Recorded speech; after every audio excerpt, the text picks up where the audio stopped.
goody, here it comes. Welcome to the Cinema Psycho Show. You are interested in the unknown, the mysterious, the unexplainable. That is why you are here. Oh my God, don't stop now! With your hosts, Brian, John, and Elaine. Welcome to the Cinema Psycho Show, the madhouse for film freaks and film fans of all types. I'm your host, Brian Collington, joined by my fellow co-host and filmmaker, John Woolscroft. Let's talk about Scream 5. Oh, wait. I mean Halloween 12. Wait, I mean Friday 13th 11? Wait, what are we talking about here? We're talking about franchises that decide that, hey, you know what? We're going to wait about 15, 20 years later and just give you another movie because, you know, you asked for that. Wait, Paranormal Activity 6. Okay. Final Destination 6? More like maybe a certain resurrection of a Matrix variety. Boing. Yeah. We're on episode 232, by the way. Yeah. And this week, as you kind of guessed, we are not talking about Scream 5, but we are talking this week about Matrix Resurrections. Whoa. A movie that maybe was necessary, maybe wasn't. We don't know. Can tell you right now that Resurrections aren't going to strike twice for this fucking movie, because it did piss poor at the box office. I still know Kung Fu. No, there's not enough Kung Fu to give this one a sequel. I wouldn't judge box office for anything right now. Like, everything has done bad at the box office except the new Spider-Man movie.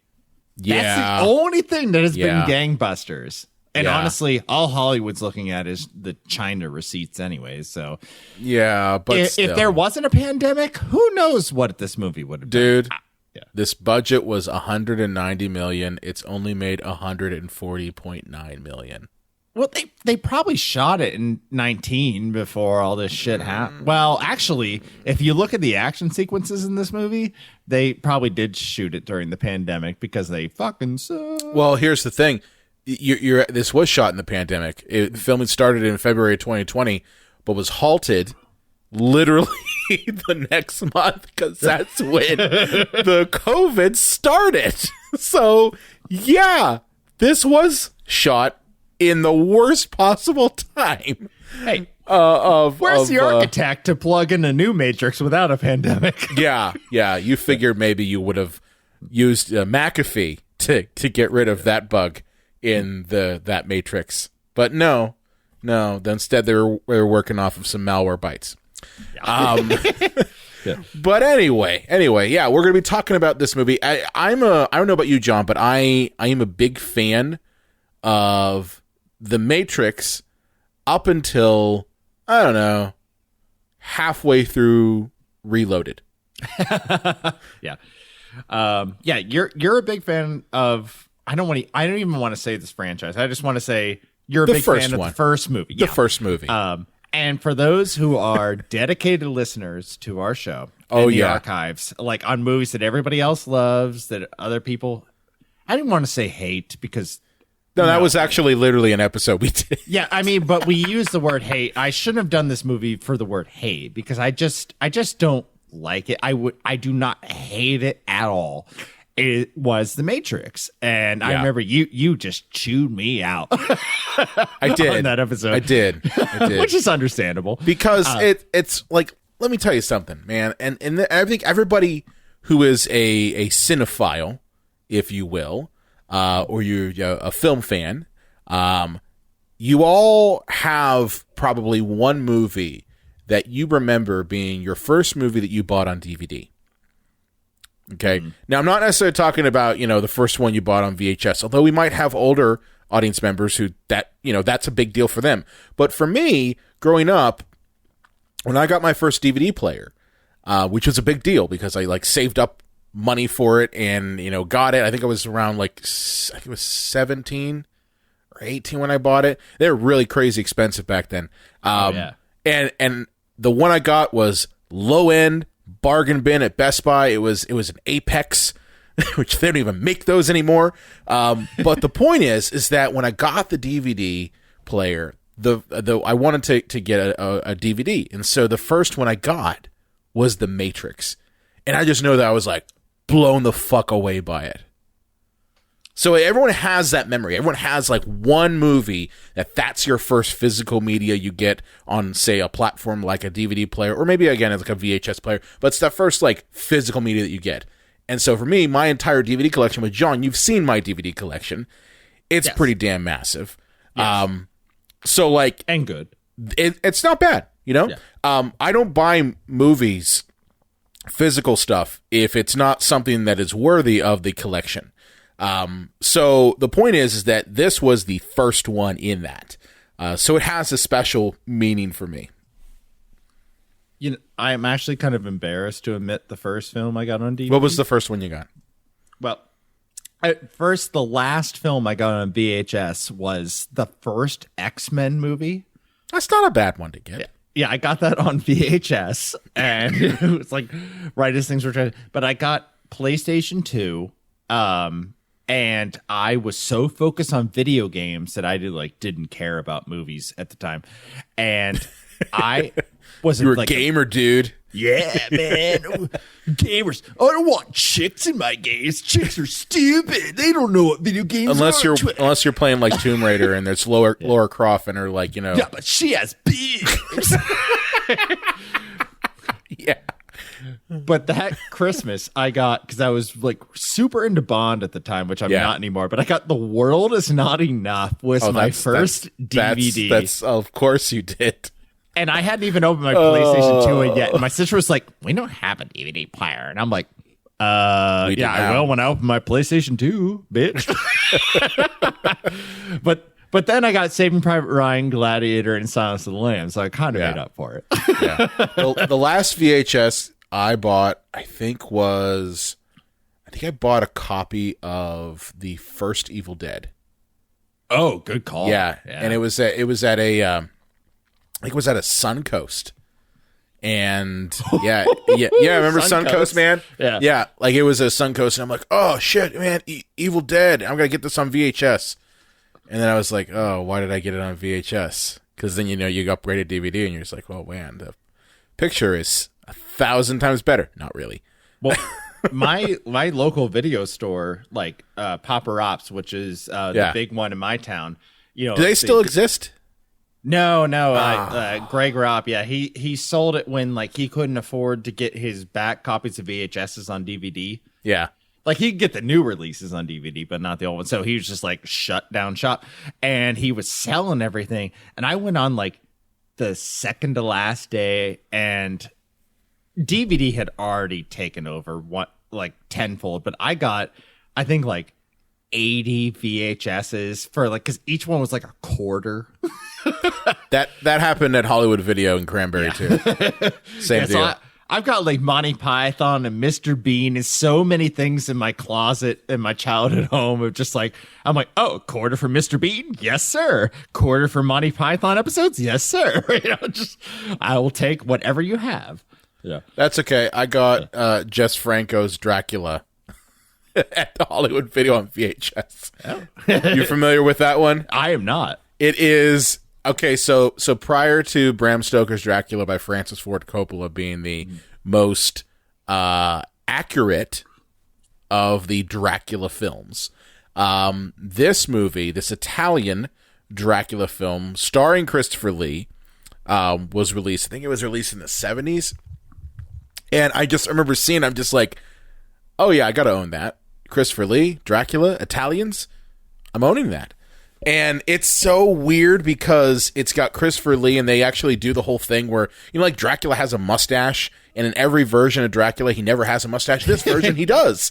And he actually goes from being like old, and all the tropes that you see in Francis Ford Coppola's Dracula is in this one.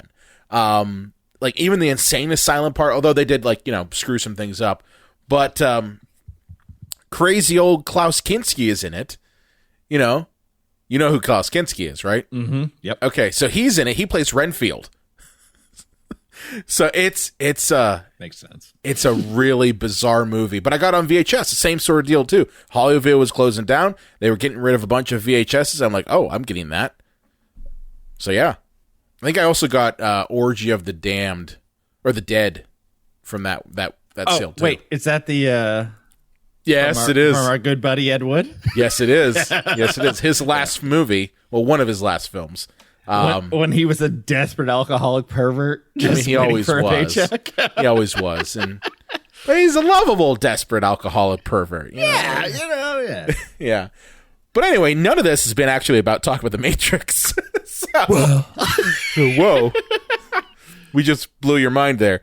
Yeah, you all took the red pill. I'm sorry. We took the red pill, and now we're going to come back from a tangent. But anyway, it's a podcast. Everyone has. It's a podcast. Yeah, exactly. So anyway, to do this movie, in my opinion,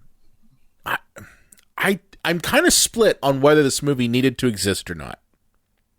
What about you, John? I absolutely do not think it needed to exist at all. And I think the movie, even meta points that out. Like, you can tell Lana is just like in the movie being like, fuck you, Warner Brothers. I'm going to like call you out in the movie. Yeah. And the only reason I'm doing it is because I don't want you to have somebody else do it. I don't want Ryan Johnson to do this. Ryan Johnson. Yeah. You know what that reminds me of? This reminds me of the producers. Yeah. Yeah. This is the producers. It's Wacky Deli. It's Wacky Deli. Yeah.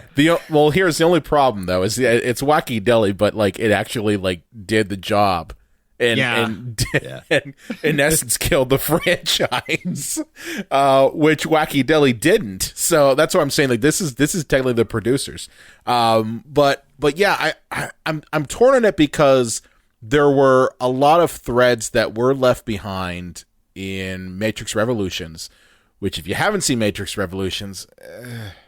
Well, tune in next Watch week it as we talk about. Oh, that's Matrix right. We are trilogy. covering it, aren't we? Yeah. I forgot about that. I just recently rewatched the whole trilogy. Oh boy. Yeah.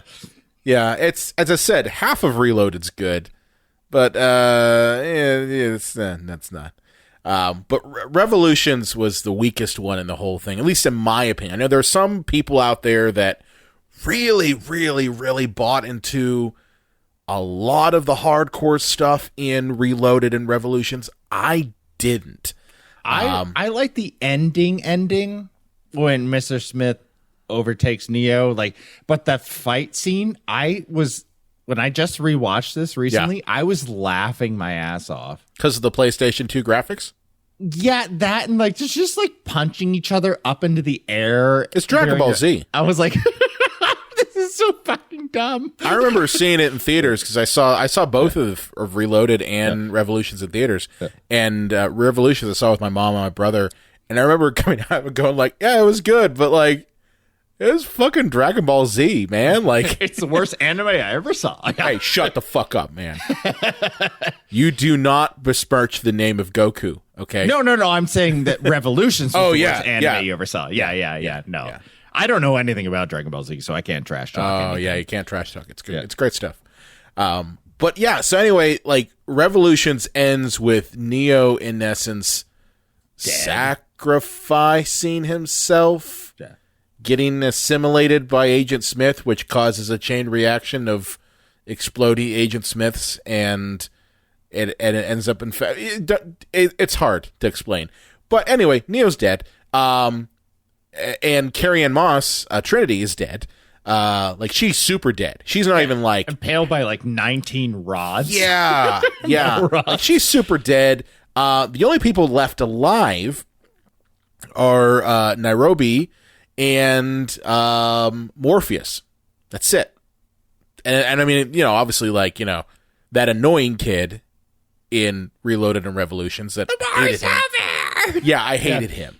I hated him so much. I was like, why is he in this? Like, he's the sidekick you don't need. He's like the short round of Temple of Doom. No, because I like short round, but I'm just saying, like, he was just an annoying little prick. You know? Yeah. So anyway, that's kind of where we left off. And apparently, at the end of it, the whole idea is that the Matrix is going to be rebooted and that the human beings and the machines have kind of come to an agreement that they won't just be used for, I don't know, batteries anymore. And, everything's good. And we're led to believe that we might see Neo again, Yeah, because I felt like that was a studio thing. I do feel like the Wachowski siblings said, okay, yeah, he's dead. He sacrificed himself for everything. But the studio was like, just say we might see him again because, money, poo-pah. Yeah. No, it's totally what it was. Because and Brian, stop me if I'm wrong on this. But I do believe in terms of folklore that the idea of Christ being the savior in terms of the Jewish faith is the idea that under Jewish belief that the savior would be a warrior. Yeah, I don't know. And the whole idea of I'm a terrible Jew, dude. Yeah. I'm literally that's a question for our friend Grant. That would be that would be Grant Henry. Grant Henry would know that answer. I would not, and he would call me out and say you're a terrible Jew, which he did. He did. Well, I mean, he was a super Jew. Oh no, he was. I think we called him that, didn't we? Yes. But anyway, my point is I don't know. So if you're telling me that's it, I'm sure. But just going into Matrix Revolutions, I knew he had to die because I thought, he is literally not the Christian, Jesus Christ figure. He's the Jewish version, and he has to die under that whole idea.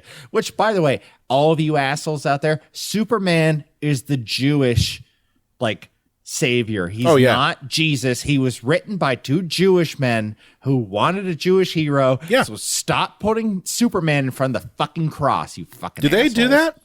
Do they do that? Oh yeah, in the Man of Steel, he's in that church and he flies out and the cross is behind him because they want him to be Jesus. It's he's not Jesus. You stop. Yeah. Well, yeah. I mean, there is that. There is always that. But yeah. Anyway, so we were led to believe that that was the end, and we were fine with it. I mean, I know I was fine with it. I was like, all right, cool. But The Matrix Online happened, and that apparently added a lot more mythos that no one followed because it was an online video games. And stuff? Yeah. It was a PC. It was an online PC game. That really added to the mythos, but never really was seen by anyone other than hardcore Matrix fans.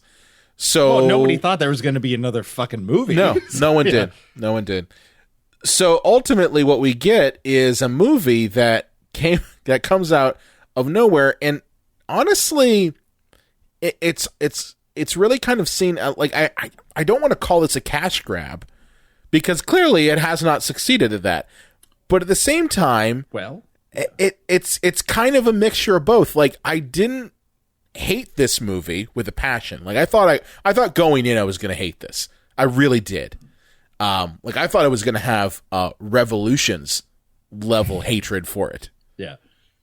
Because it was one of those things, I don't know about you, but there are times when I go see a movie and my initial reaction is, it's not too bad. And then it sits around and marinates in your head for a good week. And then you realize that movie fucking sucked. Yeah. And then you're angry at it because you weren't able to spot that it fucking sucked the first time. I didn't really get that vibe from this film, though. I didn't get that vibe from Resurrections. I was entertained, which, good job, movie. I found some of the elements to be hard to follow, but at the same time, it didn't feel very preachy, savory like Reloaded and Resurrections were. It did a little. It did a little, but not as much.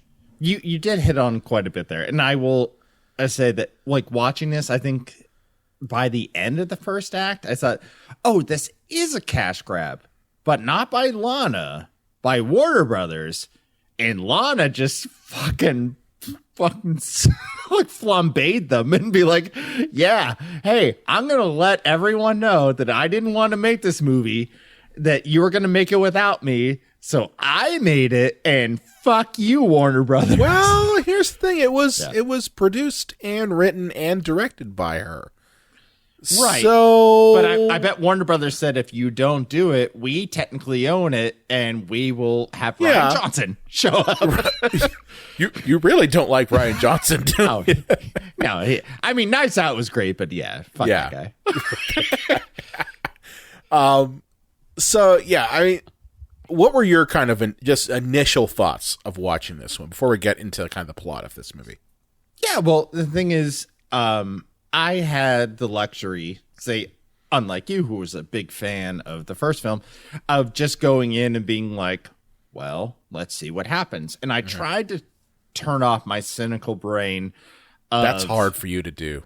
Oh, yeah, it's very hard. It's so hard for you to do. Of an unnecessary fourth movie that came out, 12, 13, I don't know how many years after. It came out in 2003, so that was Revolution. So we're on what?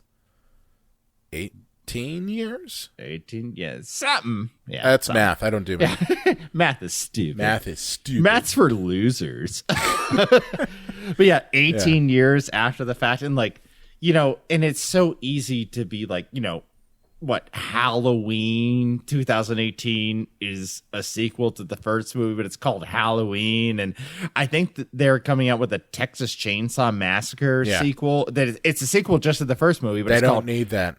It's called Texas Chainsaw Massacre. It's like, oh, cute. Yeah, you fucking assholes. But I was worried about that too. But I'm like, okay, John, keep an open mind, because this is what you need to do to properly analyze this movie.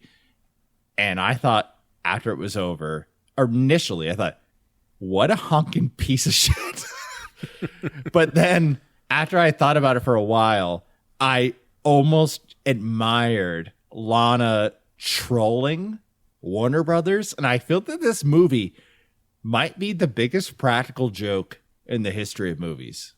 You think this whole movie is a practical joke? I think Lana thought, oh, well, the franchise was over with 3, but they're making me make this one, so I'm just going to give a fuck you up the ass to Warner Brothers. I really think that's what this movie is. I don't know if it is that. I really don't. Yeah. I think part of it is definitely there seems to be a little bit of that, fuck you to Warner Brothers. But at the same time, I think it's like a very classy fuck you. Like, it's done in a way that's like, I want, the fans to get a little bit of this, but at the same time, actually, like, fuck you to Warner Brothers. So I got to talk about this. So this movie, to give you a little bit of a backstory, I mean, I don't know if we need to go plot point by plot point on this, no. But it opens up with basically the first scene in the original Matrix, but everything's a little changed. Everything's a little bit weird. Okay? Someone else is playing Trinity. That's not Trinity. And you can get the feeling that the agents are obviously not the same agents from the original movie. So it's like they're replaying the stuff again. And there's a new character called Bugs, who is a member of the rebellion. Like the bunny. What's up, Doc? Yeah, like what? Get that? Yeah. She's a captain of a hovercraft, and she's studying this simulation because we find out that this actually is a simulation that's being run by Thomas Anderson, Neo, in the new version of the Matrix. Because in the new version of the Matrix, he is a video game programmer that really is in a metaverse, okay? Like, he's literally making a video game called The Matrix. Yeah. That's the movie. Yeah. Okay. I think that, like, for explanation, if anybody out there is a Seinfeld fan, do you remember the seasons where, like, Jerry Seinfeld, like, got an agreement with a major It was network? with NBC. Yeah, to do a show about himself. Yeah, it's called Jerry. It's like it's that level of meta. Like, I think there, if I remember correctly, because I'm a big Seinfeld fan. I remember there was a scene in which George, Jerry, and like the executives from NBC, they're all talking, and George literally says, "The show's about nothing." And that Seinfeld is that. He's like, nothing happens. Someone eats a sandwich. That's the episode. And that kind of that's called meta when we're talking about this sort of thing. It's very meta vibe, is honestly throughout the first half of this whole movie. And this is where you get the giant fuck you to Warner Brothers, honestly. That first half of the movie is a giant fuck you to Warner Brothers. Because you have Neo's boss, played by Jonathan Groff, who literally is like a dude bro who says, "Hey, Warner Brothers wants us to do a sequel to The Matrix." And you're just like, what? What now? I love how literally, the antithesis of the character, why?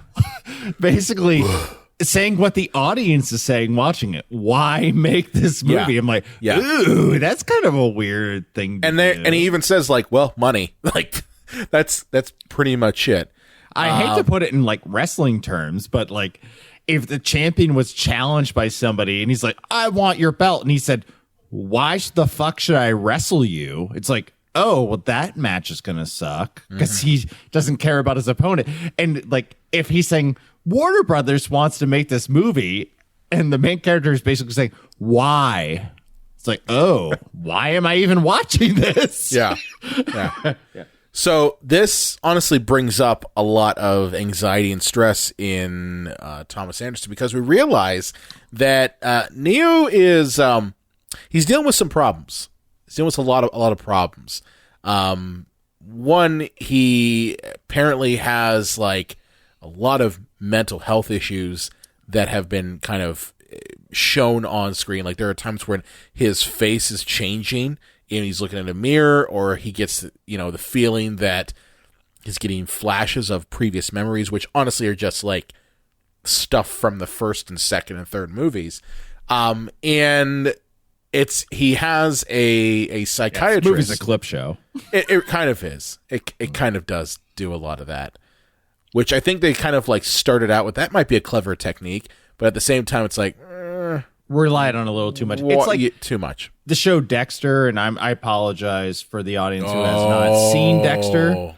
I really admired the first couple seasons when Dexter remembered his father and was all in like blurry memories and stuff. But as the seasons went on, his dad's just standing next to him, like holding a can of paint and hands. Oh, come on! Dexter. I like those seasons. But I know I like those seasons too. But it's just like, oh, like they did it so artistically at first, but then it was just like his dad is just standing next to him, and be like, "Figure it out, Dex." You know what? They did that in the new season, new series. Yeah, with his sister. That with his sister. Yeah. But anyway. Sorry. Yeah. Anyway, sidetrack. So Neil Patrick Harris plays the analyst, who is also like his psychiatrist. And I would say that NPH is probably one of the most annoying aspects of this movie.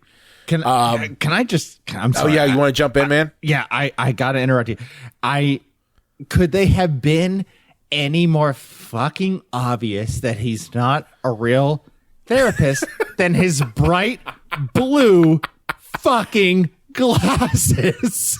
I'm like, God, You damn mean like the blue pill?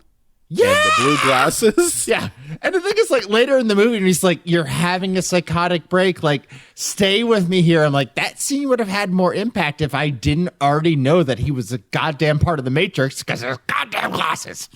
I think it's a movie rule, in my opinion, that anytime that you see a psychiatrist or a therapist in any sort of genre film, and The Matrix is definitely that they're usually the bad guy.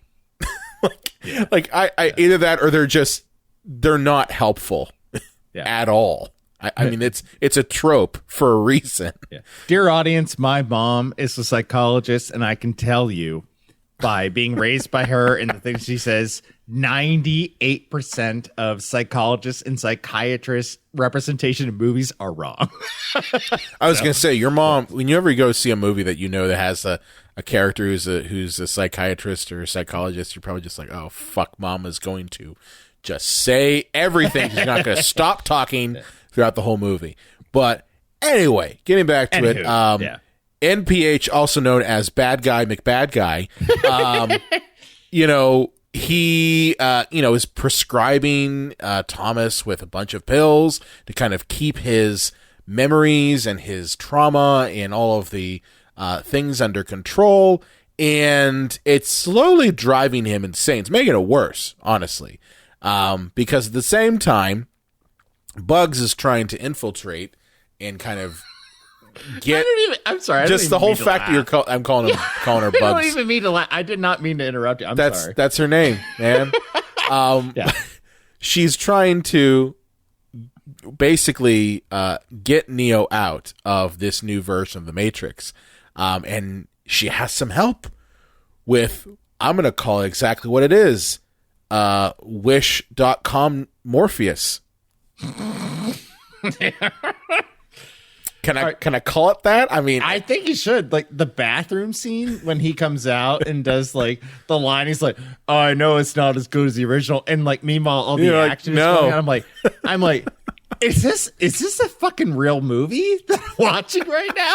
Well, the logic behind it, I kind of understand. Okay, because obviously Morpheus would not be alive because this movie takes place 60 years after the Matrix revolutions, so he would not be alive. So I get that, but they try to say like this version of Morpheus is actually a program from the machine world that's been co-opted by Morpheus's like memories and code. Don't ask me how that happens, but apparently it did. But yeah. Is he supposed to look like Morpheus? I guess so. I mean, for me, it was more or less a matter of if your story kind of has you not places you 60 years in the future. Okay. Why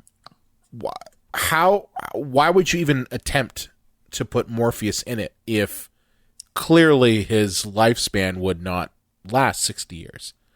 Okay. It makes sense how they brought back Neo and Trinity through, basically mechanical engineering and regrowing them.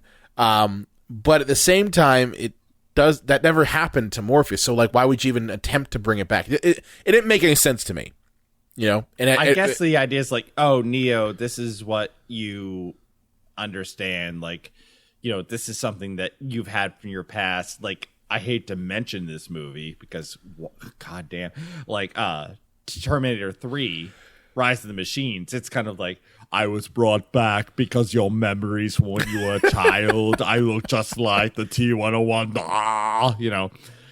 So maybe it was that. I think it's called, we can't have a Matrix movie without Morpheus, so... And I think it was also trailer bait because they're like, why does that guy look like Morpheus? But he's not Morpheus. Like, what does that mean? Oh, and then 300 YouTubers like go out and do a trailer diagnosis, It didn't take much to get that was Morpheus. Like, I saw it. But why wasn't Lawrence Fishburne? Like, why was it young Lawrence Fishburne? Was it not Lawrence Fishburne? Like, is it rude to even ask that? Those questions arose. Yeah, I guess for me it was a step too far.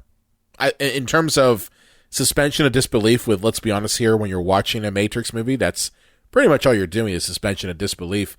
That was for me something that was like, we really don't need that. It's not necessary. Morpheus, his character did enough. Did a hell of a lot more in the first movie. Second movie and third one kind of relegated to a side character, which I never felt was fair. Like, I understood why they did it because everyone's thinking about Neo and Trinity, but I thought that Morpheus had a lot to his character that was never really fully explored. Anyway. So, Neo doesn't want to get unplugged, but he bumps into a person at the coffee shop because, we got to have that happen. And her name is Tiffany, but she's basically Trinity. Mm-hmm. Yeah. What'd you think about how they kind of portrayed Trinity in this movie? Well, at first, I was just kind of along for the ride of like, okay, what's going on? Like, how do they explain this? And I understand what Lana was doing, kind of like, oh, she's this ass kicker and her own person, but she's this like submissive housewife, you know, that it was kind of going for. So I kind of got that, but like, I think I spent too much time as an audience member trying to figure out where the movie was going instead of just kind of enjoying the ride. Yeah. And it's clear that both, Thomas and Tiffany have had their memories completely wiped and have, basically been dealing with the repercussions of this in, it's manifested in, Tiffany says she has dreams about this other life, and, Thomas clearly has these flashes of, these sorts of things. And it really kind of comes to a head when Bugs actually like gets him out and convinces him through basically a clip show. Let's be honest here. Yeah. The movie theater scene is quite literally the antithesis of a clip show. Who Neo is. And it gets him out, and we get a very familiar, like, pod and goo, scene. Good job on the special effects there. But it's kind of very much at this point the same movie as the first one. Yeah.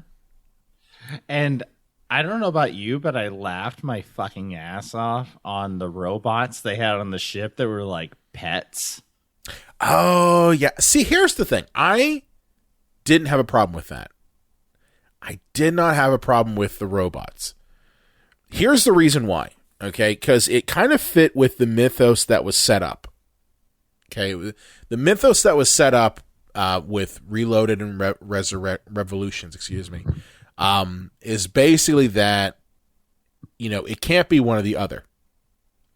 Can't have just humanity, fighting machines and winning over machines, and you can't have the machines destroying humanity.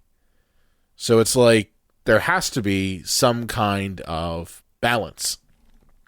Okay? There's a great scene, and it's actually one of the ones in the sequels that I actually really enjoy. And it's with one of the councilmen at Zion who's talking with Neo, and they're discussing basically the tenets of why the war is the way it is. And the councilman's like, without these machines, we would not have clean air, we would not have heat, we would not have these other things. So why do we have to hate all machines when clearly there are some machines that we need to survive? So like for me, that whole thing kind of fit in, and it actually made sense given that 60 years have gone by, and that clearly there must have been some kind of armistice when it came to the war, and that there had to have been some sort of collaboration between the humans and the machines. But like with everything, there's always going to be aspects where people dislike that. And that kind of thing did feel very much reminding of what we deal with today in our own society. Yeah. It sounds like the lead up to this movie would have been a better movie, and it would have been a better streaming service. Yeah. Yeah, like maybe a 12 episode thing, like about the breakdown of the connection between humans and, the machines. Maybe make this a series rather than a movie. Yeah. God damn. Pay attention to that in Hollywood. Spielberg doesn't run everything. Just don't listen to him. He tries to. Yeah. So, that sort of aspect I bought into, and I was like, all right, Cool. I'm go with this movie. We'll go with this. But obviously, one of the things that comes up is this whole idea of the power struggle that exists now within the machine world. And that's where Bad Guy McBad NPH, he's now like the ruler of the machine world, or he's like, I don't know, he's the new architect, because the old architect is gone. And instead what we get is, whiny nerdy, the analyst who, was the one responsible for bringing back Trinity and Neo, and kind of came up with this idea that, you could actually negate the idea of the anomaly, which, remember, if you're a Matrix fan, okay, remember that Neo is an anomaly within the Matrix, okay? Which I fucking hate. Which I hate that too. I hate it too. I hate it too because it overcomplicates something that does not have to be complicated. Yes. Yeah. Morpheus has a great explanation of this in the first movie. He says, there was a time that a man was born inside the Matrix and he had the power to control the Matrix. That's it. That's all you got to say. That's it. You don't need to go into it. The second movie shits all over the first movie. Yes, it does. It totally does. And by the way, the whole guy in the second movie is like, by the proclivity of the... the architect, yeah. Yeah, I think he's speaking like a machine would, vis-a-vis concordantly. Neil Patrick Harris is speaking like it's another episode of How I Met Your Mother. Yes. Yeah. And he basically explains to Neo that the way that he's been able to kind of negate the anomaly is by having Neo and Trinity in close proximity enough to basically keep them where they're at, happy in the Matrix. But, obviously memories and shit like that kind of leak in and kind of wreak havoc. And that they realize that if Trinity and Neo kind of join together, that basically it fucks them all up. It fucks up the Matrix. It destroys it. That they're more powerful together than they are apart. Which, but why? I don't know why that needs to be there. Because of the director. Yeah. Which is fine, but not if you're rewriting your entire... But at the same time, if you weren't living in a world where you could get your artistic point across in the first place, maybe I should just shut up and watch and appreciate. I don't know. I don't know. I didn't understand why Trinity suddenly had to become part of the one.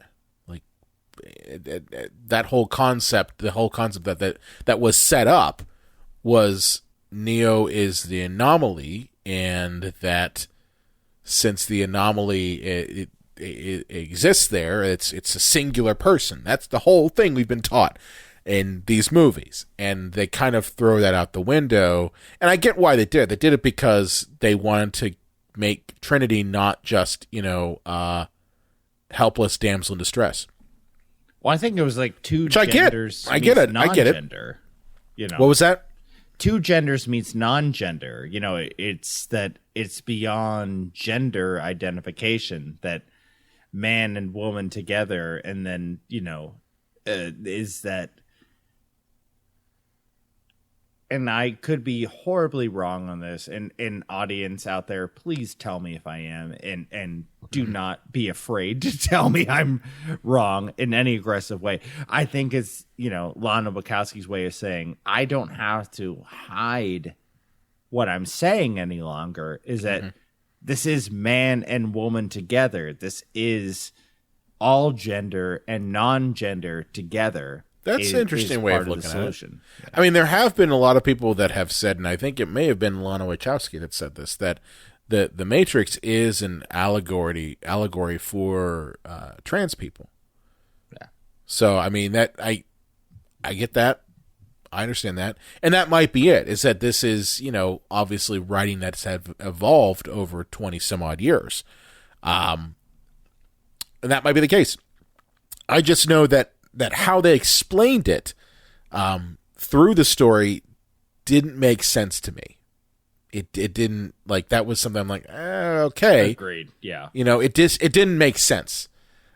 Just because Trinity never had any ties to the whole idea of the One prior to this. They also kind of, you know, removed that whole thing where, you remember how, like, in Revolutions where, you know, Neo suddenly had power outside of the Matrix? Yep.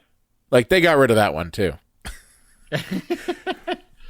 Which, I don't know if I hate that part, because I was like, what? How does that work? Like, how does he have control of shit beyond the Matrix? That was supposed to be like the whoa, moment of like, yeah. Yeah. They never really followed up on. Yeah. So yeah. In terms of the plot of this movie, you know, what we end up with is, you know, Neo ends up going back to the new city that the humans have created.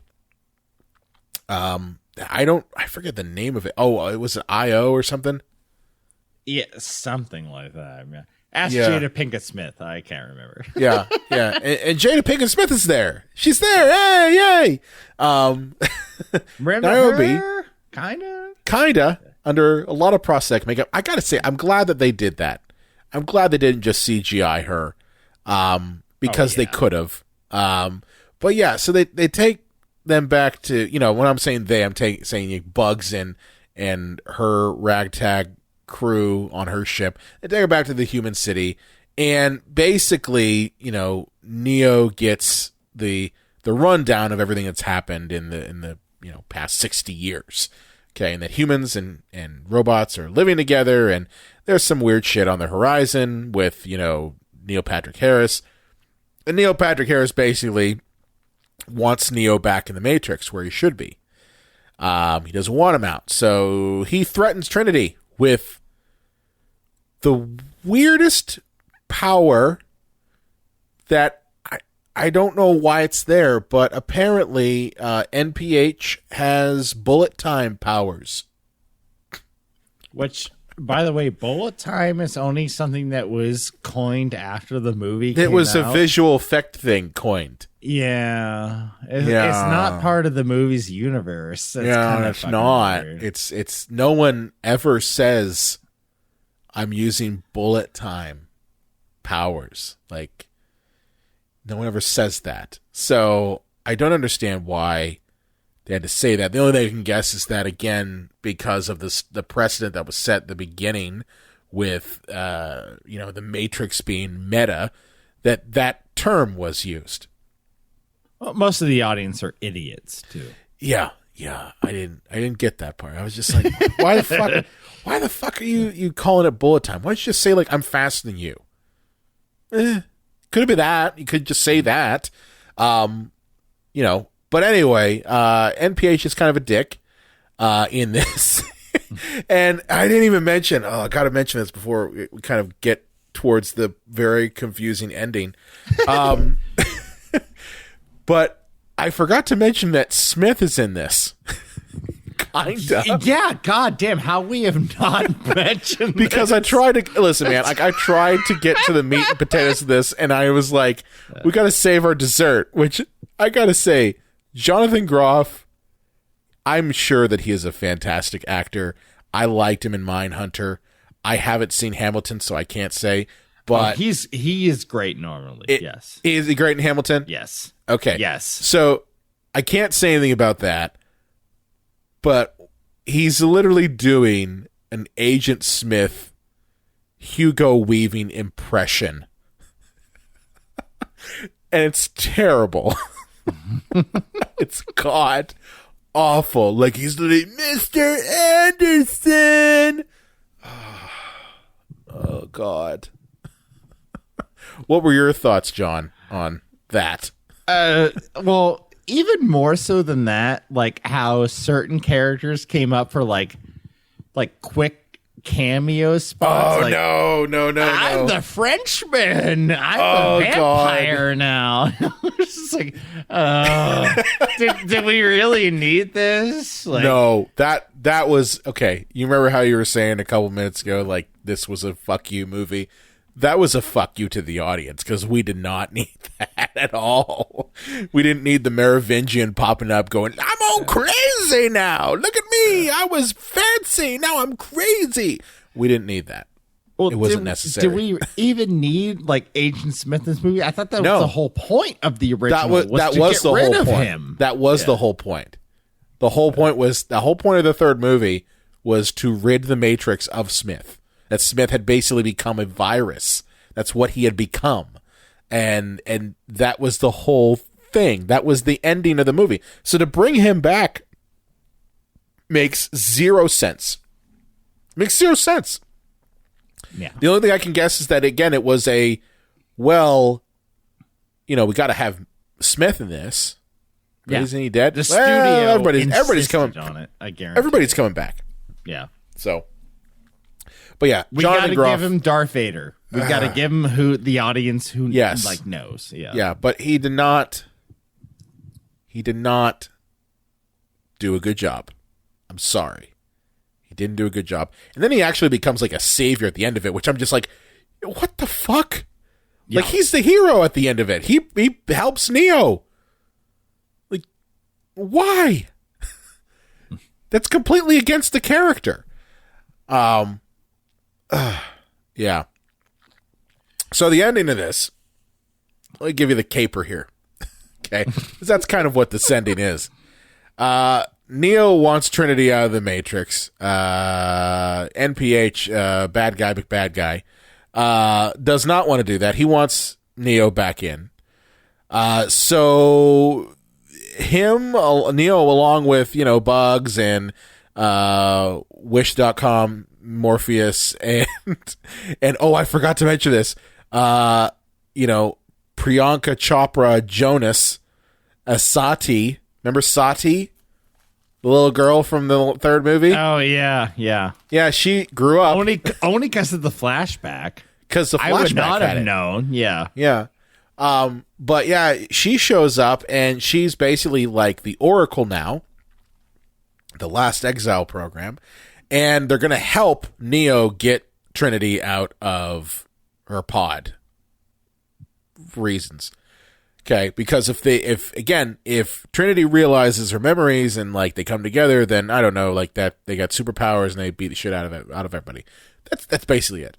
Okay, so the ending of this is, it's weird because you've got the machine world where they're trying to get Trinity out of her pod, and at the same time inside the Matrix there's a face-off between NPH and Neo, and it's a mess. And that's where, as I said, like Smith kind of is the savior in this because he kind of helps Neo at the end. And then there's a massive, massive action scene where, Trinity kind of realizes who she is, and they end up like beating up everybody. Is that pretty much it? Yeah. It's a lot of like, and then they kill Smash 'em Doogie robots. Howser like 20 times. Yeah, they totally killed Doogie Howser 20 times. It's like now we own the Matrix and we control. I thought that was the end of Matrix Revolutions. Am I missing something? Well, that was the end of the first Matrix. Yeah, like literally, it was the end of the first Matrix. The first one and the third one, right? Yeah. But the ending is basically that Neo and Trinity have basically like realized that they're powerful. They have their powers back. Neo can fly again because they got rid of that. They said he couldn't fly. He didn't have half his powers. But Trinity could fly, and they can both fly. And they confront NPH, and they basically say that we're gonna remake the Matrix as we see fit now. And they fly away, and that's the end. Cool, right? And I think that was maybe like the whole like you can't make another sequel or reboot because we left it like open but not open. No, I mean that was designed to, that was a studio mandated thing. It was designed to leave it open for something. Because here's the thing, and this is why I say that I wouldn't count The Matrix out entirely. I don't think you'll ever see another movie. But what they've in essence done is laid claims so that Warner Brothers could absolutely go back in and do a series or comic books or anything now, because they've in essence given themselves some rope that they can hang themselves with. Yeah. Yeah, like that's what that was. That was what that was done for. It wasn't necessarily done to give yourself another movie. Now, obviously, if this movie had done well, then they would have done that, but it didn't. So You know funny what thing. I'm shocked? What was that? I'm shocked that this movie wasn't called The Matrix. Because it basically is, right? Right. Well, no, not even that, but like Halloween, like all these movies that are just called their original title again. I'm amazed this wasn't called The Matrix. But it's not The Matrix from 99. It's The Matrix. It's The Matrix. It's like, what? Why? The 2018 Halloween movie, when it was called Halloween, I was like, I fucking hate you. Well, what it does you. is it now makes you to have to break out, a graph every single time you want to trace. It's the third movie called like, Halloween. It's well, you have to trace now. Okay, well, are we in the Rob Zombie verse or are we in the original? Is are it we the in original or the sequel to the original? Yeah, that's also yeah. called the original. It's like, yeah. It's like there are now 3 Halloween 2s. You know that, right? Like there are 3 Halloween 2s that exist now.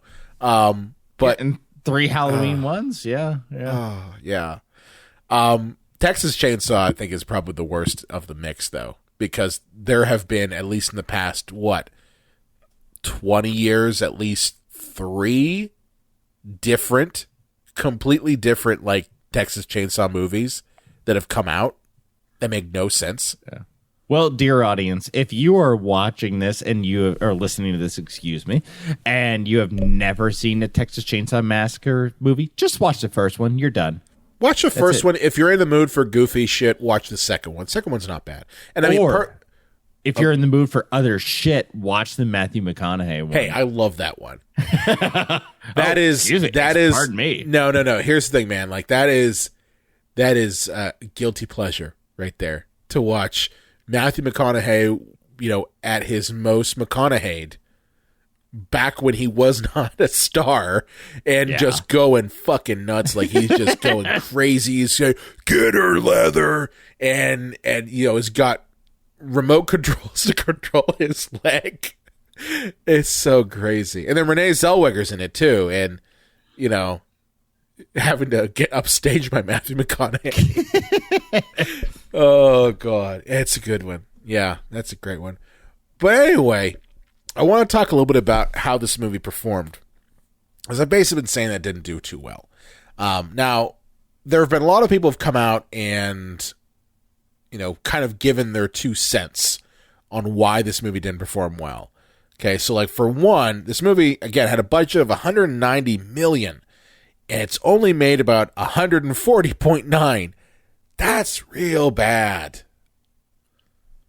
Well, I'll just say one thing real quick, because I'm sure you have a couple of details on this. Yeah. The action sequences, that they ramped up between 1 and 2 and 3. I thought the action sequences in the movie were just trash. And I know it was COVID, but I'm this is a Matrix movie, and these action sequences suck. I don't hate the action sequences that much. I think for me, I just find that the script is very convoluted. And one of the problems that Reloaded and Revolutions had was that they took a concept and made it very, very convoluted. The first Matrix, the reason why it is successful is because of the fact that its story is it's in essence the same thing as the monomyth, right? Literally, it's Joseph Campbell. Yeah. It's the same thing as Luke Skywalker. It's the exact same thing, and it's the reason why we kind of gravitate towards it is because it's a story that we all know, and the problem is when you base movies around a story like that, the sequels to them never, ever match up, because where do you go from there? You know, that's the question you have to ask yourself. Where do you go from that first film? And their answer was to lean heavily into philosophy, which, okay, I get it. But it got extremely convoluted. It got kind of up its own ass. You know what I mean?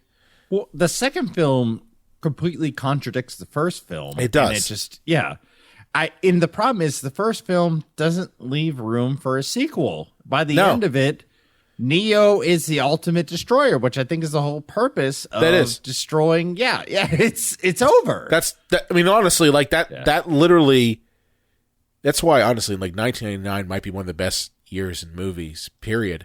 But like, it is a self-contained film. You don't need a sequel to it. Yeah. You really don't. You could watch the first Matrix and be like, oh, yeah, machines are fucked. Like that's all you need to know. But clearly money was made, and they had to make some more. And I mean, I get that. I understand how that works. But I just think that when you base a movie around the monomyth, it's kind of hard to break out from that. And it's like, where do you go from there? I think that's why Star Wars has struggled at times, because it's the same thing. It's built around the monomyth as well. So it's very hard on the story side to really break out from that. And this movie suffered from that. I think the other problem that this movie suffered from, why it did not make as much as they thought. I mean, one, you know, they did the HBO Max thing where it's on HBO Max at the same time as theater. Okay. On top of that, from what I was understanding, this movie was like the number one most pirated film online. Well, yeah. On top of that, so you know, I'm not one who's going to constantly blame pirates, but when you've got both of those things going on, it's going to be hard to kind of make your money back on this. Well, I feel that when you have a movie during a pandemic that's also on a streaming service, like, I don't even know how you begin to understand a box office like that. I don't know. I don't know. The other thing too, and this is the thing that I kind of have to think about, maybe negating exactly what I just said, because Dune came out on HBO Max as well, and in theaters, and it made pretty good money. Oh, can I say something a little shocking here about Row House Cinema? Yeah, go ahead. Is of all the movies that we stream or we shown, except for a couple of Japanese films we've shown, Dune, which was kind of our, in case you missed it, screening. Yeah. Dune has done the best of anything that we've shown, and it's a recent release. Yeah. You know. Yeah.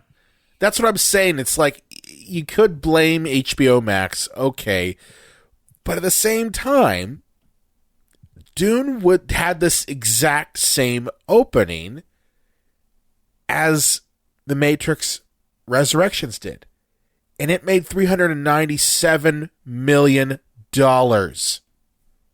against a $165 million budget. So they made a movie for less money and made more in the same situation. I guess they underestimated how thirsty the audience was for Matrix. I mean, I think that's true, you know? Yeah. I also think that the promotion for Resurrections was not nearly on par with other films. You know, Dune, and I bring Dune up just because it's in the same type of genre. You know, it had trailers that were kind of drip released over the course. And I didn't really hear anything about The Matrix up until about, I'd say, August. You know? But Dune, I knew about, you know, a year before it came out. And no one had heard anything about The Matrix up until then. Like, oh, well, I heard it's on the schedule, but, you know, what's that going to be? And we really didn't see anything, you know? So I think the studio was just like, well, we made this movie and We shot it in the middle of the pandemic at the worst possible time. Give it like the light package in terms of marketing. Get Unreal involved because I don't know, it's a video game thing, so get a video game involved. Which, okay, cool, that's great, but I don't know. It just it suffered from a lot of things. But it's enjoyable. I'm not going to lie to you and tell you you're not going to have a fun time watching it. I had a fun time watching it if you turn your brain off. Yeah, I couldn't turn my brain off. You couldn't? Yeah. Honestly, I had a better time with 2 and 3 of the original movie than this one. And I mean, yeah, and I hated 2 and 3, so... Well, as I said, 2 is good for about halfway through, and then it gets bad. Yeah. And once he goes and talks to the architect, that's when you're just like, fuck this movie.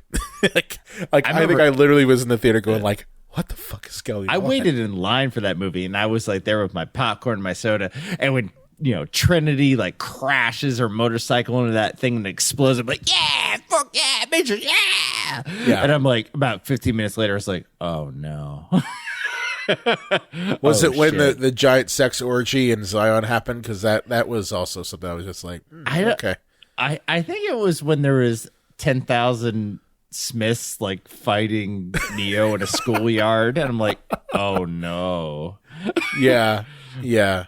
That was PlayStation 2 graphic. I can't knock the graphics. It came out in like 2002. So, but if you don't have the technology to make it look real, don't do it.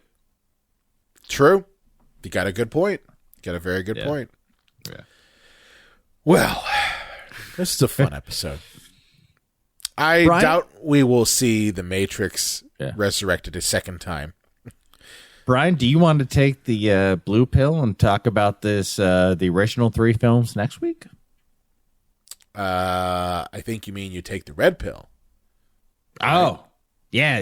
Blue pill, you I stay got in it Wonderland. backwards. You got it backwards. I gotta take the red pill. Yeah, you do kind of. Yeah, we want to take the red pill next week and talk about the original trilogy. Sure, why not? I'm sure we're not. I'm sure you got a brain cleanser, like a palate cleanser after this thing, right? Oh no, not until like May or June. I gave us a breather. A brain breather. Yeah, brain breather. Yeah. Yeah, sure. We'll do it again. Yeah. We'll do it again. We'll talk about the good ones. The original trilogy. The original trilogy. Cool. All right. Well, John, where can they find you at on the social medias? Facebook and Twitter and all that good stuff. But check me out on YouTube. I actually have my Santa Claus video, which was horribly late, but it wasn't that bad. It was yeah. And I have a So Many Questions face-off coming out very soon. That's gonna be a good one. Hopefully in like the next 5 or 6 days. So check that out. Now I gotta ask you: Did you record yourself doing the whole "I'll take his face off"? Oh, you're goddamn right. Oh, thank you. His face off. I want to take his face. No, you got to say it like off. Oh. Yeah, there you go. Yeah. That's cool. You can find me at Brian Connington. I also run the Psycho Show page. Be sure to like us on Facebook, Instagram, and Twitter at Psycho Show. You can also find us on the Epicast Network at epicastnetwork.com. If you have a favorite movie or question you want to throw away, or perhaps you are contacting us from within the Matrix, and this is all just one meta broadcast to you, you can contact us at cinemapsychoshow.com. Be sure to subscribe or follow us wherever you listen to audio, and we will see you next time. I've been waiting for you. Pardon me. You may have many questions, and although the processes alter your consciousness, you remain human. Ergo, some of the answers you will understand. Oh, my butt. And some of them you will not. Concordantly, while your first questions be the most pertinent, my butt, you may or may not realize it's also irrelevant. Oh, you gotta get a fart joke in.